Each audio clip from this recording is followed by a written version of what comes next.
ఆంధ్ర తెలంగాణలో తక్కువ ఫీజులతో high quality results ఇస్తున్న ఏకైక సంస్థ తిరుమల్ ఐఏఎస్ ఇన్స్టిట్యూట్.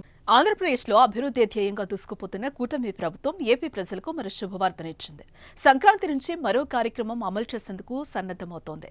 పేదరికం లేని సమాజ నిర్మాణమే లక్ష్యంగా P4 కార్యక్రమాన్ని రూపొందించామన్నారు. సూపర్ 6 అమల్లో భాగంగా ఈ కార్యక్రమాన్ని ప్రకటించారు సీఎం చంద్రబాబు నాయుడు.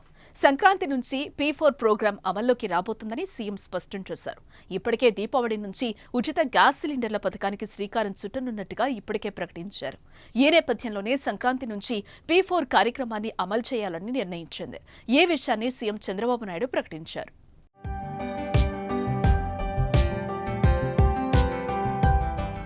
ఇక బందర్లో పర్యటించిన సీఎం చంద్రబాబు 2047 కల్లా భారత్ ప్రపంచంలోనే సూపర్ పవర్ గా మారబోతోందన్నారు.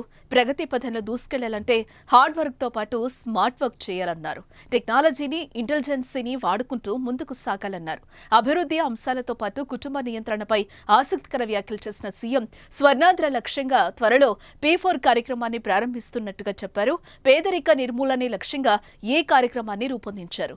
సంక్రాంతి నుంచి అమల్లోకి రానున్న P4 కార్యక్రమాన్ని నిమ్మకూరులో పైలట్ ప్రాజెక్టుగా చేపట్టనున్నారు. ఇక డ్వాక్రా సంఘాలకు MSME హోదా కల్పించడంతో సహా స్వచ్ఛ సేవకుల అభివృద్ధికి అన్ని విధాలా చేయూతనిస్తామన్నారు ముఖ్యమంత్రి చంద్రబాబు. జనవరి నుంచి రాష్ట్ర వ్యాప్తంగా అమలు కాబోతున్న P4 కార్యక్రమం ఎలా ఉండబోతోంది, విధి విధానాలు ఎలా ఉంటాయనే చర్చ జరుగుతోంది ఇప్పుడు.